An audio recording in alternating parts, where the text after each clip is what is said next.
안녕하세요. 평소 사연 듣기를 좋아해서 듣기만 하다가 나도 사연을 보내보면 어떨까 해서 이렇게 사연을 보냅니다. 저는 올해로 53살 먹은 아줌마입니다. 19살에 결혼해서 슬하에 아들 하나를 두고 있어요. 어린 나이에 남편을 만나 결혼해 아들을 낳고 평범하게 살 줄 알았는데 남편이 술을 배우면서부터 폭언과 폭력이 시작되었고 어린 마음에는 그걸 다 감당하며 살아야 하는 줄 알고 참고 살아오는데 그렇게 벌써 6년이라는 시간이 흘러갔습니다. 그동안 남편의 폭언과 폭행은 멈추지 않았어요. 그러다 저도 모르는 사이 어느새 남편의 폭력이 아들에게도 향해 있었죠. 소일거리를 찾고 돌아오니 아이가 남편에게 맞아서 온몸이 멍투성이 코피를 흘리며 울고 있는 걸 보니 정신이 번쩍 들더군요. 정말 못쓸 인간이구나.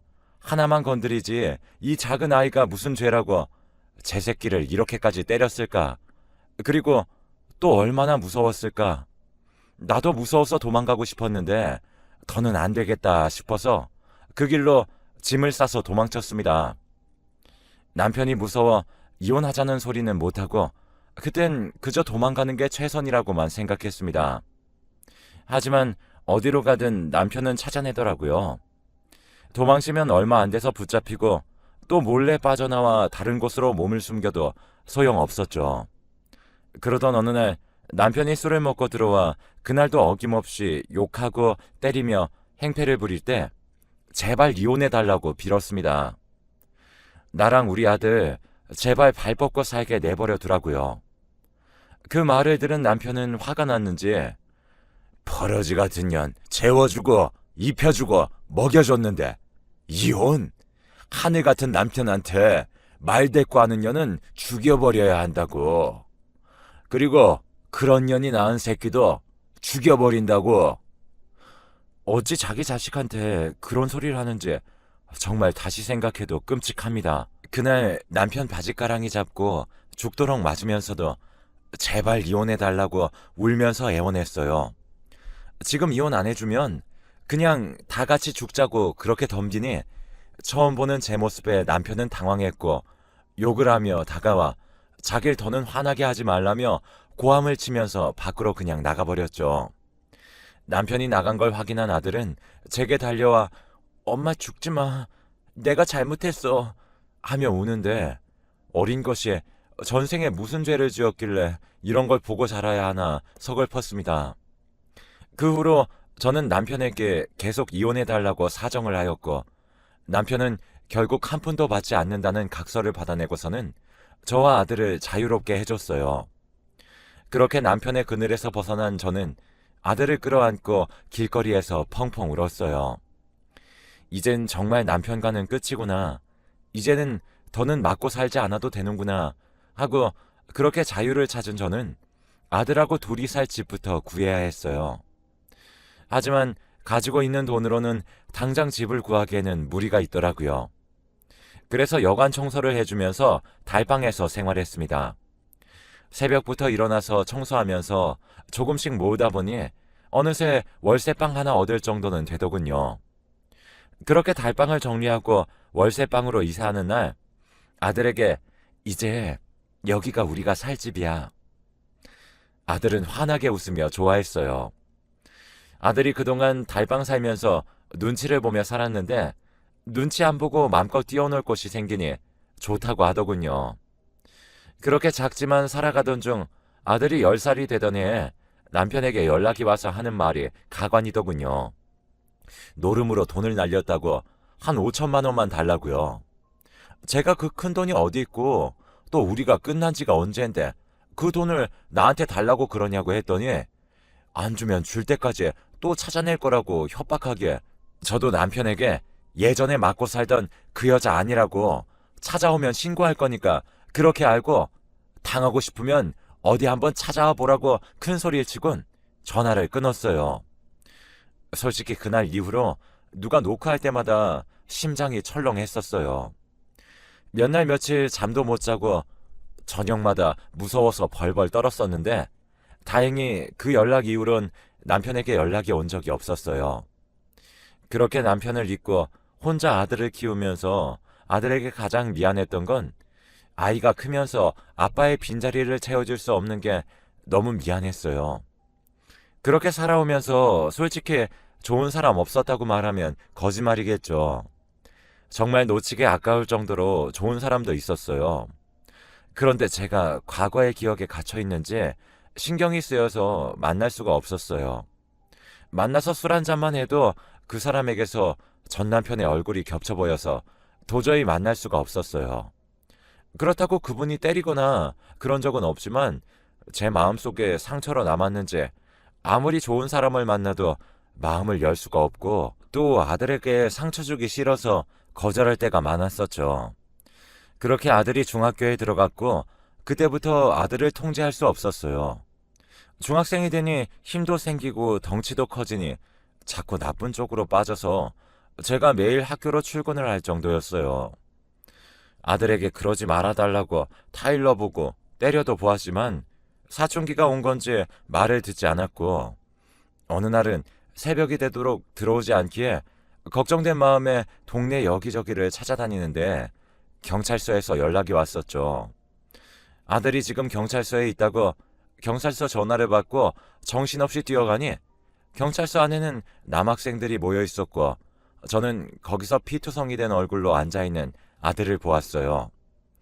너무 놀라서 무슨 일이냐고 물어보니 경찰 말로는 다른 학교 애들하고 시비가 붙어서 저희 아들과 친구들이 패싸움을 했다고 하는데 기가 막히더군요. 그 중에 한 애만 집중적으로 때려서 그 애는 갈비뼈에 금이 가서 전치 12주 정도 나왔다고 해요. 그 피해자 부모님이 아이의 정신적 피해 보상까지 요구하는 상황인데 하루 벌어 하루 살아가는 저에겐 청천벽력 같았고 아들은 반성의 기미가 보이지 않으니 속이 타들어가는 것 같았어요. 그래서 어릴 때부터 아들에게 절대 주먹 쓰지 말라고 그렇게 가르쳤는데 이런 꼴을 보려고 내가 여태 아등바등 키웠나 싶더라고요. 이놈의 자식이 커서 뭐가 되려고 이렇게 나가서 쌈박질을 하고 다니는 건지 우선 맞은 아이들에겐 미안하다고 연신 사과를 하고 피해자 아이 부모에겐 사정을 얘기한 뒤 빠른 시일 내로 연락드리기로 했습니다. 그리고 며칠 뒤 있는 돈 없는 돈 겨우 모아 돈을 마련하였고 아들과 같이 그 아이가 있는 병원으로 병문안을 하러 갔어요. 전날부터 가기 싫다는 아들을 붙들고 머리 숙여 사과를 한 뒤 병원비 보태시라고 준비해간 돈을 드리고 병원에 나서는데 아들이 저런 애한테 줄 돈 있으면 나한테나 줘 하는데 기가 차더라고요. 이놈의 자식이 하라는 반성은 안 하고 저런 소리를 하는 게 괘씸하기도 했고 그래도 좋게 다 일렀어요. 아들, 다시는 그러지 마. 너 하나만 보고 사는 엄마인데 네가 그러면 엄마 가슴이 찢어져. 엄마는 우리 아들 믿어. 그리고 아들이 제일 좋아하는 돈가스를 사주곤 집으로 돌아왔어요. 하지만 아들은 철이 들지 않았고 점점 더 심하게 문제를 일으키고 다녔어요. 학교에서 담배 피우다 걸리고 술집 가다 들키고 잠깐 주인이 자리 비운 가게를 털고 날이 갈수록 심해져만 갔죠. 그런 아들을 붙잡고 애원도 해보고 몽둥이로 때려도 봤지만 반항만 더 심해질 뿐 나아지는 건 하나도 없었어요. 그렇게 하루하루 지옥 같은 시간을 보내던 중 이번엔 병원에서 연락이 왔습니다. 땡땡 병원입니다. 땡땡땡님 보호자님 되시나요? 지금 아드님이 많이 다쳤습니다. 얼른 병원으로 오셔야 합니다. 전화를 받고 너무 놀라서 이번에도 정신없이 뛰어갔어요. 병원에 도착해서 아들을 찾으니 팔다리 머리에 붕대를 징징 감고 누워있는데 순간 주저앉아서 멍하니 바라보았습니다. 이게 무슨 일인가 했더니 이번엔 친구들하고 오토바이를 타다 사고가 났고 헬멧을 안 쓴 저희 아들이 그중 제일 크게 다쳤다고요. 아이는 의식이 없었고 저는 의사 선생님만 붙들고 제발 살려달라고 애원을 했어요. 선생님, 제발 우리 아들 목숨만을 살려주세요. 제발요. 이렇게 부탁드릴게요. 제발 의사 선생님은 치료는 잘 되었고 지금은 회복 중에 있으니 조금 경과를 지켜보자고 하셨어요. 그렇게 기도하며 기다리던 중 꼬박 하루를 누워있던 아이는 그제서야 눈을 떴고 저는 마음을 놓았어요. 그리곤 아들을 안고 펑펑 울었었죠. 제발 사고치고 이런 건 다 좋으니까 죽지만 말아라. 엄마는 네가 정말 죽는 줄로만 알았다. 무사히 깨어나서 다행이다. 아들은 아무 말 없이 절 안아주었고 며칠 동안 병원 신세를 지다 퇴원하였습니다. 아들은 그 후로 더는 사고를 안 쳤어요. 솔직히 가끔 조금씩 치긴 했지만 예전만큼 크게 사고 쳐서 학교로 가는 일은 없었어요. 그리고 오지 않을 것만 같았던 아들의 중학교 졸업식 날이 왔고 무사히 졸업장을 받았습니다. 그동안 학교도 제멋대로 빠지고 그래서 이번에 졸업할 수 있을까 많이 걱정했는데 다행이었죠. 그렇게 아들이 고등학교 진학한 후 정말 몰라보게 달라졌어요.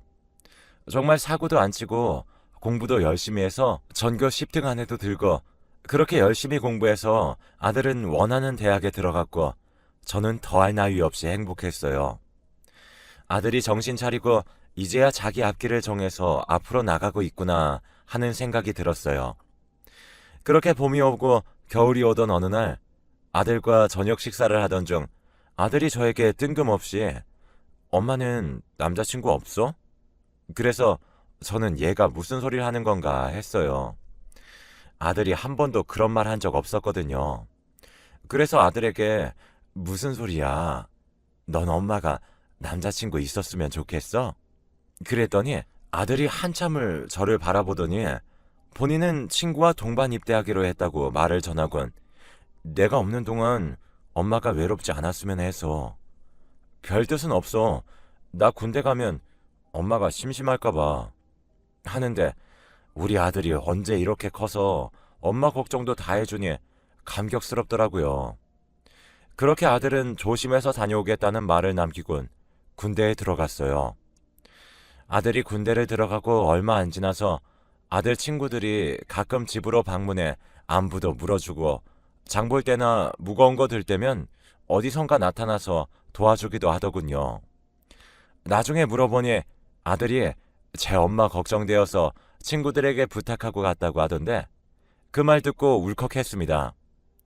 애교도 없고 무뚝뚝한 줄 알았더니 이렇게 속 깊은 애가 내 아들이라니. 그날 동네방네 자랑하고 다녔어요. 그렇게 시간이 흘러 아들은 제대했고 대학에 복학하고 졸업은 했지만 취업이란 게 쉬운 게 아니더라고요. 집에만 있는 게 눈치 보였는지 새벽 아르바이트부터 돈이 되는 일이면 다 하던 아들이 첫 아르바이트비라고 전해준 175만 원. 아직도 그 돈은 아까워서 못 쓰고 있어요.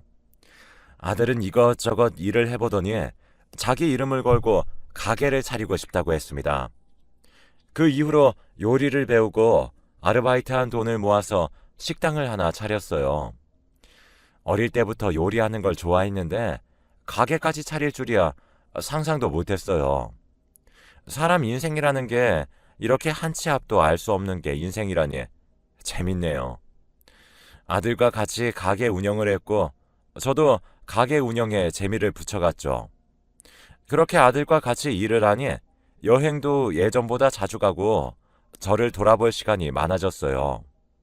그러던 중 지인의 권유로 좋은 사람을 소개받았고 그분과 친구처럼 사이좋게 지냈습니다. 참 좋은 사람이에요. 자상하고 배려심도 많고요. 그 모습을 보고 아들이 이제 자기도 연애할 수 있겠다면서 자기가 더 흐뭇해했어요. 얼마 뒤 아들이 2살 어린 친구와 연애를 시작했고 그 연애하던 여자친구와 5년 연애 끝에 결혼을 했습니다. 둘이 결혼할 때 제가 집이라도 해줘야 맞는 건데 아들은 자기가 결혼하는 거니 본인이 모든 걸 해결하겠다며 실제로 그렇게 했습니다. 결혼식장 자기들 살 집까지 전부 아들이 해결했고 아들이 신혼집에서 셋이서 같이 살자고 자기 마누라랑 의논 끝났다고 하더군요. 근데 제가 어떻게 아들 신혼집에서 같이 살겠습니까? 결혼했으면 이제는 자기 인생 자기가 알아서 챙겨야죠. 저는 극구 부인하였고 마음만은 고맙다고 생각해준 건 정말 고맙지만 이제 너 인생을 살라고 했죠. 다음날 며느리가 찾아와 어머니, 오빠가 얘기했다고 했는데 왜 거절하셨어요? 오빠가 어머님 생각 많이 해요. 걱정도 많이 하고요. 그냥 저희랑 같이 살아요. 제가 혹 마음에 안 드시면 더 노력해 볼게요. 그 말을 듣고 혹시 저 때문에 애들이 싸운 건가 싶었어요. 그래서 며느리에게 난 정말 괜찮다. 내가 거기 들어가면 민폐 같기도 하고 그리고 너도 너만의 시간이 필요할 때가 있는 것처럼 나도 나 혼자 있고 싶은 시간이 있었어. 근데 우리가 같이 살면 서로 이해를 못하는 것도 생길 거고 그러면 네가 너무 힘들어져. 나는 어른이니 너한테 하고 싶은 말 다 할 수 있겠지. 근데 너는 말도 못하고 있을 텐데 그 모습을 내가 어떻게 보고 사니? 그러니까 우리 따로 살자. 따로 살아서 더 오래 행복하게 지내자. 그러자 며느리는 알겠다고 끄덕이더군요. 그렇게 저는 원래 아들과 살던 곳에 아들은 차로 30분 거리에 있는 아파트에서 살게 되었죠. 대신 주말이면 귀찮을 정도로 놀러 오니 심심할 틈이 없었습니다. 이렇게 사는 게 옛날엔 왜 이리 힘들었는지 그저 평범하게만 살고 싶었는데 말이죠. 그렇게 아들이 하는 식당은 입소문이 나서 하루가 멀다 하고 사람들이 줄을 섰고 며느리는 쌍둥이들을 키우느라 정신이 없어 하루하루 보내던 중 모르는 번호로 전화가 왔습니다. 원래라면 받지 않을 번호였지만 그날은 이상하게 그 전화를 받고 싶더라고요. 전화를 받고 깜짝 놀랐습니다. 그 전화는 전 남편이었어요. 전 남편은 자기가 암에 걸렸고 살 날이 얼마 남지 않았다고, 그래서 후회가 남아서 전화했다고, 그리고 언제 죽을지 모르니 아들 얼굴 한 번만 보게 해달라고 울면서 부탁을 하더군요. 제가 그때 무슨 정신이었는지 남편에게 지금 어디냐고 물었고 남편이 불러준 주소로 가서 남편을 보았습니다. 옛날엔 건장한 체격에 키도 크고 그랬는데 못 본 사이에 남편은 상당히 말라 있었고 얼굴도 좋아 보이지 않았습니다. 남편은 폐암 말기로 판정을 받았고 홀로 병원에 다니다가 주치의에게서 시한부 선고를 받고는 집에 돌아오니 옛날에 그 일이 너무 후회가 되어 연락했다고 하더군요. 처음엔 죽는 날까지 속죄하는 의미로 연락을 안 하려고 했는데 너무 보고 싶었고 미안하다고 말하고 싶어서 연락을 했다고, 정말 미안하다고 저를 붙잡고 펑펑 우는데 마음이 정말 아팠습니다. 한때는 사랑하는 사람이자 내 남편이었는데 아파서 이렇게 사는 꼴을 보니 마음이 흔들리더군요. 그렇게 남편과 짧은 대화를 한 뒤에 집에 돌아왔고 저는 아들에게 전화를 해 전 남편을 만났던 오늘 있던 일들을 말해 주었습니다. 그러자 아들은 펄쩍 뛰며 아들은 거기가 어디라고 가? 그 사람이 뭐라고 거기에 가냐고 하더군요. 아들 말 하나도 틀린 거 없습니다. 죽어 마땅하고 불구덩이에 떨어졌으면 했는데 사람 마음이란 거 내 눈으로 그렇게 죽어가는 사람 보니 차마 외면할 수가 없더군요. 아예 남이나 모르는 사람도 아니고 그래도 한때는 남편이었고 아들의 아버지였으니까요. 그래서 아들에게 엄마가 도와줘야 할 것 같아. 그래야 엄마 마음이 조금은 편해질 것 같아. 아니, 아들은 울면서 저한테 엄마가 왜 그렇게 해줘야 하는데? 묻더군요.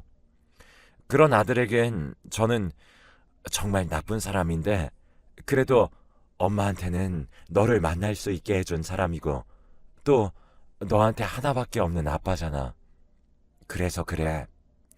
엄마가 아직 아빠를 좋아한다거나 그런 게 아니고 다만 그렇게 안 해주면 네 아빠 죽고 나서 내가 나중에 후회할까 겁이 나서 그러니까 그런 거야. 네가 엄마 한 번만 봐줘. 아들은 제 말을 들으며 정말 서럽게 울었습니다. 그렇게 울기만 하던 아들이 엄마가 그렇게 만나고 싶으면 그렇게 해. 근데 나는 안 만나. 아들이 본인은 만나고 싶지 않으니 본인은 찾아가지 않겠다. 그렇지만 엄마는 엄마 마음이 가는 대로 하라고 했죠. 그 뒤 저는 혼자 남편을 병간호했고 반찬이며 보양식이며 해주면서 지냈죠. 그 모습에 동네에선 저를 보고 미련한 여자라고 수군거렸고 그 수군거림과 흉보는 틈에서도 그 수군거림이 들리지 않는 척 아무렇지 않게 남편을 병간호했습니다. 그렇게 얼마나 흘렀을까요? 남편은 정확히 6개월도 못 채우고 세상을 떠났습니다. 남편이 죽고 남편의 장례를 치러줄 사람조차 없어 제가 남편의 장례식 8인 마지막까지 남아있었죠. 남편의 장례에도 아들은 오지 않았고 저도 장례를 하는 동안 눈물 한 방울 흘리지 않았습니다. 남편의 임종을 지켜보고 장례식을 지키는 동안 막 슬프다는 감정은 전혀 없었어요. 그저 마음 한구석에 텅 빈 것 같았죠. 그게 사랑하는 사람을 잃거나 슬프기 때문이 아니라 한때는 남편이었던 누군가의 죽음을 지켜보는 게 기분이 이상하더라고요. 장례를 마치고 남편의 유품과 보금자리를 정리해야 해서 남편의 집을 정리하던 중 펑펑 울었습니다. 거기엔 남편이 남긴 편지와 선물이 있었어요.